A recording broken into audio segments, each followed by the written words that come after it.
All right, guys, really excited to get this week's episode started today. We've got a goalkeeping expert who's got plenty of experience in the goalkeeping world, specifically here in the U.S. And so I definitely wanted to talk to him today about some of what's going on in the current goalkeeping development cycle and what's going on in the professional ranks and college ranks. So we've got none other than Bill Reno here. So Bill, I want to say thank you for joining us today. How are you doing? Doing good, doing good. Excited to be back. It's been a little bit since we crossed over, so I'm trying to think the last time we recorded. It's been a little bit. Yeah, I think we recorded a couple years ago. Yeah, two It's been a years. little That sounds while. right. That sounds It's right. definitely been a little while. I think last time we talked about, the rankings, you're the ranking system you had for Yeah, yeah, goalkeepers. Um, but yeah, now I just want to. I feel like there's so much change that's going on in soccer in general, but specifically with how goalkeeper development is being approached and the pathways to the professional ranks, pathways to college ranks. So I just wanted to discuss and get your thoughts on a little bit more. I've been at the professional level for 10 years, and I'm retired now, but it's like I don't really have a great pulse on the youth soccer system and specifically like youth goalkeeping and who's hot, who's not, or like what development system looks like. So I kind of wanted to get your views on some things and how it's currently going. So I guess yeah, the best place to start would be kind of just like where you're at right now, what you're doing right now, and who you're working with right now. yeah. So I just finished up at the University of Connecticut in the fall. Big overturn of the staff. The head coach retired there, Ray Reed. He's gonna get mad at me if he hears this, but I can't remember how many years. I think it was like 26, 27 years there. It was a while. And so kind of in between at the moment, looking for the next step. But yeah, no, it was a really cool environment being up there. Our starter Jamali Waite's looking to make the jump right now. So and our backup as well is UConn was a cool place because our top two keepers are looking to go pro, which is pretty rare. Um, but yeah, just looking at the next step here. We'll see about this next part here. Got a few irons in the fire, but TBD. I think the big thing for me, I work with a number of youth goalkeepers, and a number right now in that range of like 15 to 17 years old, and they're looking to get into college and figure out what that next step is, and they're always asking me for recommendations on how to do it and who to talk to and what to do and going to tournaments and things like that. I mean, obviously, there's still some things that are the same, but I feel like I haven't done this since 2006, 2007, something like that. So like, I guess kind of I want to get your perspective on how best youth goalkeepers can focus on their development while also getting the exposure that they need to get to the next level. Yeah, I think it's one of those things of what can you control, what can't you control, and I understand a lot of the frustration, and I also understand a lot of the kind of confusion of like, man, what do I do in this next step? How do I make the jump? That seems to be, I don't know about the goalkeepers you cross over, but that just seems to be one of the big prevailing thoughts from not only the goalkeeper but also the parent as well, of them just saying like, what do we do?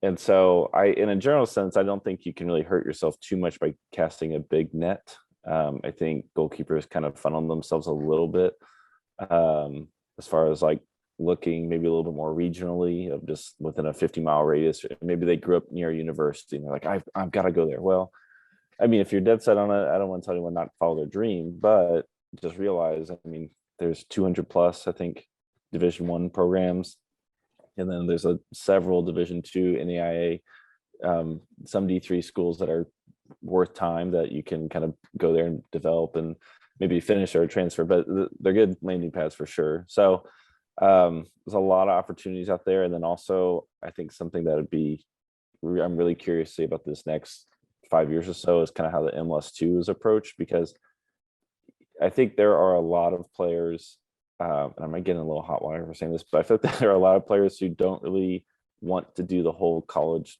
They don't do the school side of college. They want to go play at a higher level, but they don't want to do the grades. They don't want to go to class. And I'm kind of curious to see if MLS2 teams would be an avenue for them to go down. I know a lot of people get a little antsy about that because you think of like, oh, well, they're throwing their way to chance at education. Well, for me, the reality is like your athletic scholarship probably isn't going to be that much to begin with. For 99.9% of them, you're only going to get so much of it. So I don't know. I'm curious to see this kind of evolving landscape. But in general sense, I think casting a big net, I mean, certainly getting video of yourself is huge, especially in game. You can send that across the country. There's some school somewhere that needs your goalkeeper parents, and then you as a goalkeeper kids. Some school wants you. It's just you got to find, you've got to kind of wade through everything and find that person. And you touched on a couple of interesting points. I do because I do want to discuss MLS Next and MLS Next Pro and that pathway. But I guess the first thing for me is like, what do you think? I've got, I've talked to kids about and I've trained with, a number of kids who have gone straight from high school to the professional ranks versus, going into college and going in that path. And like for a goalkeeper, I feel like we're starting to see it a little bit more where goalkeepers at 15, at 16, at 17 years old are starting to train with the professional teams and starting to get those opportunities at the professional ranks, even if it's just signing a contract and training with the pro team. Like, what are your thoughts in terms of development there for a goalkeeper? Like, if Yeah, that's going to be the biggest thing people are going to talk about. Is like, is it better for a goalkeeper to get games in college and develop, or is it better for a goalkeeper to get into a professional environment at a younger age and train with older, more experienced goalkeepers, and then hopefully in 3, 4, 5 years they're getting, the games that they need to be getting. yeah. I'd be curious your kind of your experience with this, but there is something to be said about younger goalkeepers training with older goalkeepers, especially if there's a big age gap there, not just 2, 3 years, but maybe 7, 10 years. I'm sure you're on the back end of your career. You probably had some young goalkeepers. I'm curious if you trained up with any older keepers kind of through college or right out of that. But and I think because it's such an evolving landscape right now and I guess to be specific on that, because that could be kind of misinterpreted.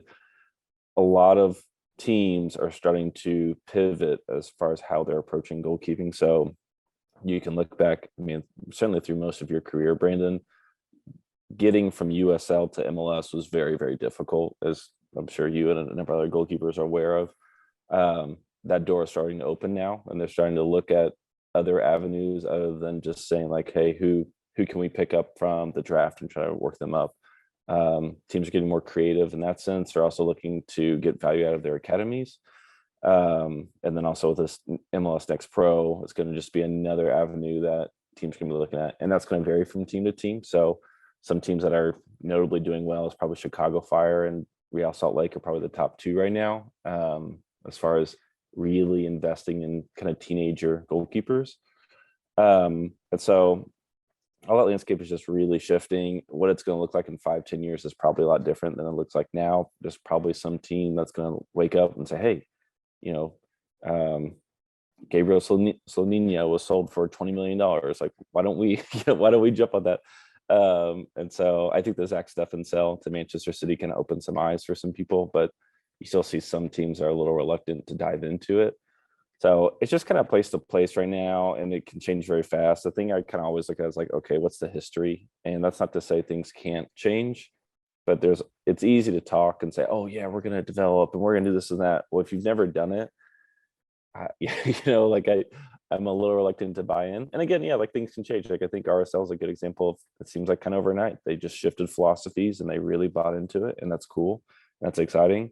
But I until things start like really having a stream of productivity, I'm a little reluctant to buy in. But that said, I think there's reason to be excited right now. Yeah, I think, from my perspective, I've trained with, whether it's in Charlotte or whether it's in Rochester or other places that I've been.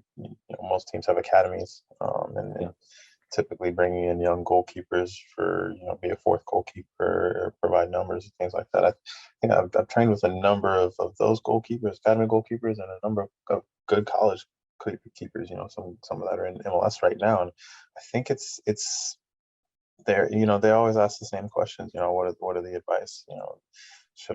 Should I go to college or should I pursue going professional? And sure. Yeah. it's tough to answer being at the USL level. And like I'm like, I don't think you should, you know with where what I've seen in the USO, at the time it wasn't really like a good option for a goalkeeper to go straight from high school to Yeah. college. But I think if there's a team that's willing to invest in you, and it's a team that's proven that they can develop a player, especially a goalkeeper, to make that jump, whether it's MLS or whether it's to Europe. I think it's become much more of a viable option now than it was back when I was, Yeah. 17, 18 years old, or even coming out of college. The way No, yeah. it developed has definitely grown, and now clubs are taking um, more serious looks at young players because they do see the financial benefits, paying off later if they can, sell that player and make a tidy sum for that. But I think it's tough it's definitely a case by case basis, right? You got to look at,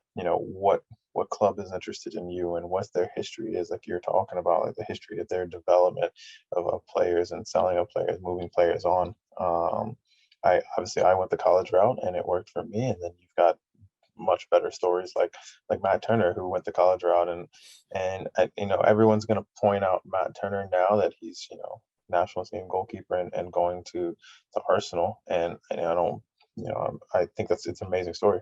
He's done well.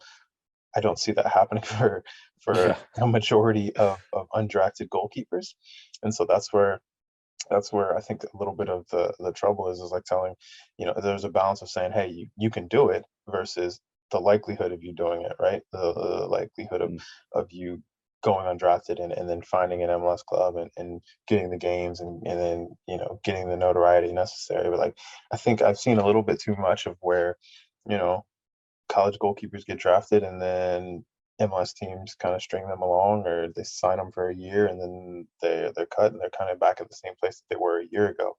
And I think that's the one of the toughest things. I recently went through it with one of the goalkeepers I know, who came out of college last year, and he kind of was in that situation where it's, um, you know, do I go into preseason with this MLS team, or do I take some other options maybe at the USL level that could be better for me and offer me more opportunity? Um, and ultimately, it's tough to turn down MLS. To the top Sure. league in the United States. I think it's tough to say no to that. So I think everyone's got to make their own decision. I just love the fact that there's so many different pathways now, for goalkeeping. I love that teams are starting to give younger players opportunities. I think I look at like some of the League One teams who have done that with young goalkeepers. I love to see, and I even play against, 18, 19-year-old goalkeepers who are coming up and learning and developing, because I think that just gives more opportunity for the younger generation. It gives more motivation for the younger generation to, I could one day be playing in that stadium and hopefully make it up to the MLS level, to Europe. So I think that the pathway is definitely there, and I think that it's good that they're finally developing something like that. Yeah. Um, Yeah. but No, I'm gonna just throw one thing in there because I think you hit on a lot of good things, but I think that the number of pathways is huge right now because that's giving more and more control to the player. So the higher up you get, the kind of less control you're going to run into. So you can see a lot of these MLS teams that will just draft a keeper and then cut them in a year or two, and then draft another keeper, and then just go in that cycle, and they never there's no pathway forward. But right now you've got MLS, the Championship, League One, this next MLS Next Pro. College is still hundreds of colleges there. There's just so many avenues, and then in that, the player can kind of choose what they're looking for, but also the teams can kind of say, hey, we're wanting to go this route, or we're wanting to go this route. And there's just, you're at a buffet right now for goalkeeping, which can be kind of overwhelming, to be honest. But I yeah, I think that's the reason why I get kind of excited about this right now, is because like we've got hundreds and hundreds of routes all around, and it's tough to keep a pulse on that. But yeah, it's just a exploding landscape at the moment, and I think that gives a lot of power to the individual, but you're gonna have to put a lot of legwork in that at every level, from high school to whatever that next step is, whatever that next step after that. There just has to be a lot of legwork there, unfortunately. yeah, I mean, it, there weren't these options when I came out. It was like, Yeah, yeah, absolutely, yeah, you could go. I remember my youth coach talking about going to do some trials in Europe or going to college, and I was like, well, I don't really know about Europe. Like, it's not really something I want to do right now. And so I ended up taking the typical route. But like, and that's not to say that college doesn't have its benefits. I mean, I think I was I was doing a coaching session here in Charlotte recently, and just randomly on the field next to me was a group of soccer players, and they were doing a bunch of shooting drills, and one of the goalkeepers caught my eye because like he was just making save after save after save. And I just took a quick glance and I realized it was George Marks, um, Oh, sick. and from Clemson, and he was impressive with his technical ability, his shot stopping ability. Like he seemed like a really polished goalkeeper, and I just remember thinking like, that's not how I looked when I came out of college. Yeah.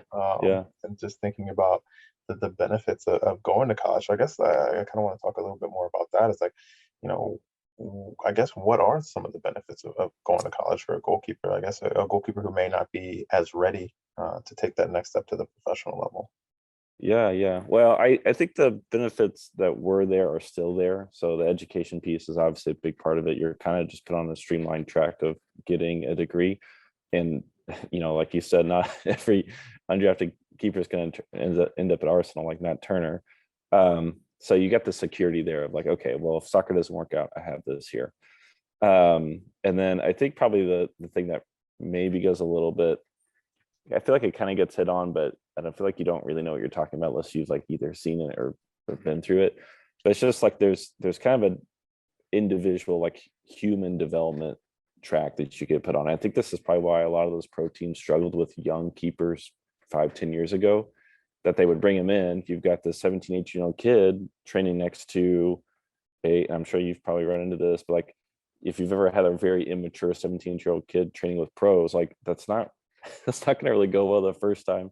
And there's definitely ways you can kind of lead them forward and help them on that track. But um, if you don't know what you're doing, then that's just, you're going to get frustrated with them and you're going to offload them as soon as possible. So in college, everyone's kind of equally immature, mature. And so you kind of all grow up and move together. And of course, you got the seniors kind of leading the pack. But, the difference between a senior and freshman is, what, 3-4 years. So, you've got everyone's kind of moving forward together, and I think that helps develop the human, which helps develop the keeper, oddly enough, because then you've gained confidence, you're being thoughtful, you've had to work at something, all that kind of pushes your craft forward. So I'd say those are probably the big things there. It's kind of an appropriate, like, not too small of a step but not too big of a step. I think there's a big difference between your prodigies who like can get fast tracked a little bit more versus a guys that need, like Matt Turner. I think I doubt he would disagree with this, but like he needed time. He couldn't just like, Matt Turner is the exception to the rule because he needed time to develop and he needed to kind of get where he was, and he had to take his own individual track to get there. It's not a track that like you recommend for anyone else because it was specific to him. Like you're not, like you said, you're not going to go undrafted to Arsenal. Like, so, you got to think of like, what track do I need for 99% of them? Kind of these like incremental steps are going to be good for you. The 0.1% that are can fast track, those are kind of on their own thing. And that turn is also on another 0.01% of goalkeepers. So I think there's still positives there. I think probably the negative I always get worried about is the goalkeeper coach is constantly shifting, as I have just left UConn. So that's difficult. The short season is difficult. The number of games is difficult. So if you go the college route, I think there's kind of this assumption of like, oh, I'm secure, I'm safe. Well, you can actually kind of shoot yourself in the foot a little bit by getting too secure, too safe. And then you kind of plateau in your development, which isn't good. So, well, I think the positives are still there. It's just, I think there's some traps that keepers can fall into pretty quickly. So, who do you think some of the top young goalkeepers are right now in America, whether it's in college or whether it's in MLS, USL? Yeah. Yeah. I mean, I think for me, the top college keepers that are coming out, you've got just style wise, like they're really good at a couple of things, but you can kind of see like there's like one or two aspects of the game that seems like a little unfinished. And that's not to say that they can't get that kind of wrapped up, but you just kind of see these unfinished projects. And I think that's why a lot of times like the scouting for college keepers is very difficult. You've got these heralded keepers coming out of college that do nothing, and then you've got these keepers that get undrafted and they're able to go make a career for themselves somewhere. So I think when it comes to those young academy kids, they're getting more polished and they're getting more rounded out. But I think what happens a lot of times, like they get so rounded out, they're kind of a jack of all trades, master of none sort of thing. They're very technical and very smart kind of movement, but like they're just like B plus across the board. And so where I think we're kind of getting this interesting spot where more and more resources are going towards those academy spots. So all to say, I think people have kind of forgotten about him. I'm still really curious about Carlos Dos Santos, who is at Benfica, 21-year-old. I think he plays a style that I think a lot of Americans don't really know what to do with because it's very aggressive and front-footed. I saw a graph the other day of saying that Matt Turner was like one of the more aggressive MLS keepers. And I was just like, I think that's just because in comparison, like where American soccer is right now, it's kind of like holding your line a little bit more, which isn't bad. I mean, that's just kind of how it is. But I think I think Dos Santos plays this kind of like really kind of bizarre foreign style that a lot of people don't know what to do with. Admittedly, like game time has been tricky for him, but I think at 21, he's still got a lot of games ahead of him. So Nina at Chicago is really big. I think Chris Brady is someone that gets overlooked as well. He's also at Chicago. Those are 17-year-olds, which is kind of crazy to think about. And then Ethan Waddy at Chelsea, who's kind of this English American, like, and he certainly plays like he's like this 6'4", like very English like goalkeeper, which is kind of fun. It's always fun to like see goalkeepers kind of fulfill the like style of goalkeeping. For me, it's like, oh yeah, the kid has certainly been in English academy. So those are probably the big ones for me. I mean, right now we're in the spot where like there's a lot of teenager goalkeepers that are really exciting, but our 20 to 24-year-old gap is like really, really thin. And I think that's probably a product of like, it's easy to get hyped and get all this buzz about these teenager goalkeepers, but a lot of them don't pan out. And so then everyone kind of falls off on them. So I think we got a lot of these teenager goalkeepers that are exciting, but it's like when Slonina is like the fourth chosen goalkeeper for the men's national team, like for me, that's kind of a red flag. It's like, we should not have a 17-year-old as our fourth, like very good goalkeeper. Don't want to take it from him, but there should be other options there. So but those are probably the big ones for me. Is there anyone that you've come across? I mean, I know you mentioned Marks, the Indiana kid, Roman. I think he's probably one of the better college kids. I don't know if there's anyone you've come across. Honestly, and that's one of the big reasons I wanted to talk to you. Is like I don't, my pulse over the past 5-6 years has solely been on mainly just USL goalkeepers. I see Yeah. so much talent in the pool and the field that's in the USL, and I mainly watched USL. Didn't really watch a lot of MLS. When I do keep up with, the goalkeepers there, I know some of the goalkeepers there and follow their careers and what the competition looks like up there. But I didn't really keep a strong pulse on the college game. And so like, goalkeepers I work with, like I worked with Elliot Panico over at Nashville. He was probably one of the more impressive goalkeepers that I've worked with, just in terms of size, his combination of size and skill and his shot stopping ability. Like he was a very impressive goalkeeper. And it's always you can always tell when like a goalkeeper comes into training at the professional level, the younger goalkeeper, when he's comfortable in the setting, and is comfortable with the pace of the game and the pace of strikes and the pace of play. Like it's not something that like kind of scares them versus when I've had academy goalkeepers come in and you got to get them off the field before the rest of the field players lose their minds because they're giving up soft goals or just don't have the confidence that you see out of other goalkeepers. And so it's like you said, it's tough to bring a younger goalkeeper in if they don't have the right mentality. I had that conversation with Paul Rogers one time where he was talking about like getting one, you got to get it over the hurdle with the coach of saying, hey, I want to bring this 16, 17-year-old into training. And then two, you got to make sure that 16, 17-year-old is ready and they're not going to be in awe of the moment and awe of the situation, because that can then ruin it for the next 16, 17-year-old that wants to come in. But there was one point I wanted to touch on before we wrapped up. You spoke about being B plus across the board. I talk to my goalkeepers about this a lot too. It's like, you know, is it better to be really special at one thing, and be good at the other things, or is it better to be, really good at a number of different things, but you're not really that special at most of them? Like I look at someone like I look like an Andre Blake, who's just an extraordinary shot stopper, right?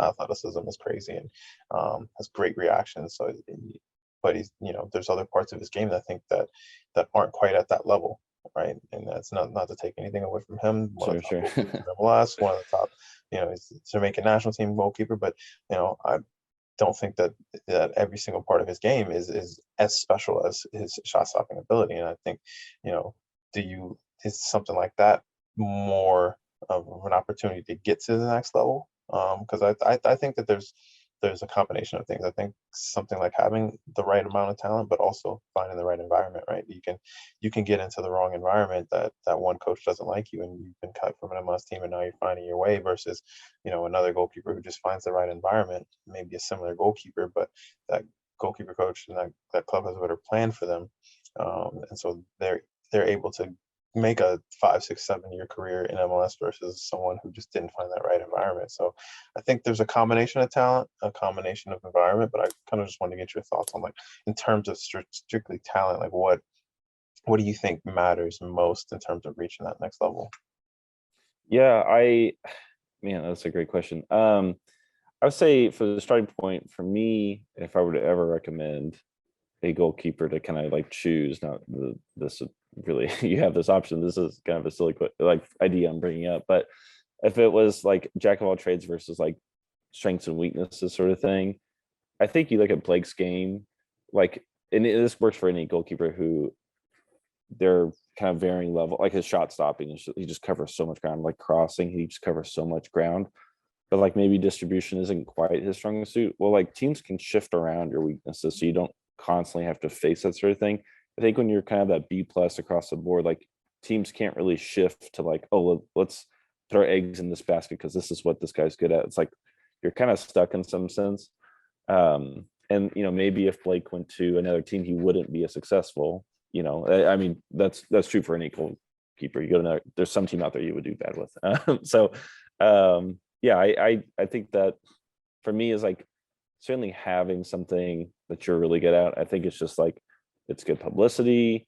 It makes you confident. Your team can kind of rally around it. You can use that tool, whatever it is. Maybe you're really good at distribution, and maybe you're a little undersized. So like, you've got to kind of approach this a little differently, but you can really ping a ball. Well, like there's gonna be teams out there that are really interested in you. And the teams that want a 6'4" keeper, like, well, they're probably not going to pick you up, but there's gonna be teams out there that are interested. So yeah, I often think about how I'm sure you could go on a essay on this, but with USL keepers, I wonder how much of, because I feel like there was a time 7+ years ago where it was like if you went to USL, it was like, oh well, like you kind of got stuck of like you couldn't make the jump up because you were kind of tagged as like, oh, you're like second division. But I wonder how much of that it was solely tied to being around a lower level that made the goalkeeper have to play differently. So if like I'm sure you have a million stories of like how much difficult it was for you with USL defenders as teammates versus like if you had MLS defenders, like your job is so much easier. So like, with a team you're on is going to affect how you're playing. And if your team sucks, then like your job is going to be really difficult. Or if your team just bleeding something out, one part of the field over and over, like, and if you're not good at that one thing, like, so I wonder how much of like USL goalkeepers perception was just warped by the general level of play, as opposed to really thinking like, hey, this guy could actually play a little bit up. This guy could probably go do a little bit more. I mean, I think back to that first Dynamo camp that we did where you and McLean came in, and it was just like, it was like night and day of like watching you versus a number of those college kids. I'm just like, dude, this guy is way better. Like it wasn't even close. And I think if you could remove goalkeepers and put them in different environments, I think you'd get a much more rounded view of them and understanding of them. But I think when people get in tough environments, your weaknesses can become super highlighted, or your strengths can be hidden. I think it's really tough. So kind of a long-winded answer there, but You have to be good at kind of everything to a certain point. You can't be bad at anything because that's not going to get you anywhere. But I think if you've got like a real strength, that's something that should be showcased because that's just going to help your career out and give you confidence and make it more fun to play. I think you bring up an interesting point. Um, and just thinking specifically to my experience, I went into two different MLS environments, Mm, one in Kansas City and one in DC. And I think back, you just bringing that up makes me think back of like the experience there. And then I remember in Kansas City, um, I struggled with my feet, and this was right after my mm, 2015 season. And in that 2015 season, I wasn't asked to play with my feet. yeah, yeah, I played on a team that I got 2 to 3 shots a game. We had the ball most of the time. It wasn't really in our own half. We weren't like I wasn't a playing goalkeeper, right, with my feet. And so that's not something I really had to do. I went into Kansas City directly after that season, like 3 days after the season was over, and they wanted, me to play with my feet really confidently in small side and in tight spaces and things like that. And I wasn't mm, ready for that. I just hadn't really worked on that. And then, I think back to going into DC in 2017, and the team I was on at the time, our back line struggled mightily. And in one of the specific situations was just with balls being whipped in. And so I often found myself, cheating off my line a little bit more to cover in mm, behind my back line. So we weren't giving up those opportunities. And then going into DC, I remember playing a small sided game, and and I'm doing the same thing I typically do at Harrisburg, and at the MLS level, strikers are a little bit more cognizant, yeah, a little bit trickier, and so a guy beats me at the near post in one of those situations. I remember one of the defenders, I can't remember his name, turned to me and it was just like, hey, you just got to focus on the near post. We'll cover the rest of it. And I'm yeah, just like, that's not what I deal with yeah, yeah, yeah, in my typical environment. So it's like it's interesting that you point that out because now I can look back and think like, that's if I'm training a certain way for 9 months out of the year, and then I go into an MLS yeah, environment, and MLS environment that's nothing like the team that I play, whether it's the different style or a totally different quality of player, like it's tough to adapt to that. Unfortunately, you have to, right? So I think that's where it kind of it kind of helps you to be a little bit more well-rounded, where of a goalkeeper, so you can start to adapt a little bit more. But I also think like there's some benefit to what you're saying. Like I didn't think about that with Blake. Like the teams are going to adapt if you're good enough at something. Like obviously, if you're good enough keeping the ball in the net, teams are going to adapt to the weaknesses sure, that you have, right? yeah, If you can't really play well with your feet, guess what? They're just not going to play the ball back, right? But right, they're right, going to be happy with you getting shutouts. So it's such a fine balance. And I think about a number of MLS goalkeepers who've been career backups and very well-rounded goalkeepers and very good goalkeepers, but haven't really gotten the opportunity. Then you can look at other goalkeepers who are just special at certain things, and have done well. So I think it's tough to just give. You can't give one answer and to everyone and say, hey, yeah, this is how you do it. It's kind of got to figure out and find the right environment, figure out what works best for you, and what development path is going to get you to where you want to be. So yeah. it's Well, such an interesting conversation. I love talking about the development path for goalkeepers these days. yeah, yeah, yeah. No, this I'll say this is one thing that I don't mind doing it because it gets me like clicks on my site and buzz and whatnot. But like my ranking stuff, I think there's sometimes this idea of like, oh, if you just move up, if you have the 78th ranked goalkeeper, then like you should get the 60, like try to upgrade. It's like, for I've got to, if you're gonna rank him, you have to rank him somehow. You can't do like multiple like tiers of different branches. And so like they have to be like a numerical system, but team players can certainly go into certain teams and like look way worse. And it's just like this isn't like a straight this guy is better at everything that the guy below him is at, like in my rankings. It's not how that works. It's just kind of how they kind of end up being. So I don't know. I think you talk about backups getting a chance, like Brad Stuver at Austin, like man, like he goes from, I don't know who, like what percent of fans knew his name. It was must have been very low before Austin, and then he comes in and he kind of balls out. So I think you're right, and I think the pathways are starting to open up a little bit more. I think unfortunately, if like for when you're coming through, like you just kind of came in a little early because I mean I think the number of professional teams doubled, maybe tripled from when you first came out of college. Um, and so it's just what teams are like looking for and how they're looking. It's all changing, and it's kind of a mess at times. I get kind of excited about it, just thinking about the future, like, oh man, what if? But then like I look back on the past of like, I don't know, we still, the fact that like our 20 to 24-year-old goalkeeper pool is so thin, it's like, like we're still got some time to go here. So really curious about this future. But yeah, I don't know. It's just a lot of moving pieces all the time. Yeah. Well, Bill, I appreciate you joining me today. I don't want to take up too much of your time. No, it's We could good. It's sit good. here. Yeah. We Yeah. could Yeah. we Hey, could sit in here and in talk two more goalkeeping. years, 2 more years, we do it again. Yeah, it'll be Yeah, good. for sure. No, I mean, I can talk goalkeeping all day, but I do Mhm. appreciate you hopping on and sharing your insight. I think it'll definitely be helpful for our younger listeners, and hopefully they can kind of get Yeah. some better views on how they can develop their Yeah. goalkeeping game and reach the next level. But I appreciate it. As always, we'll talk again Yeah. soon. Hopefully within the next 2 years, and we can Okay. All right, dude. have Yeah. some more discussion. Deal. But Deal. yeah, Deal. in the Yeah. meantime, take care, and thanks for sharing. Awesome. Awesome. Thank you, Brandon. Yep.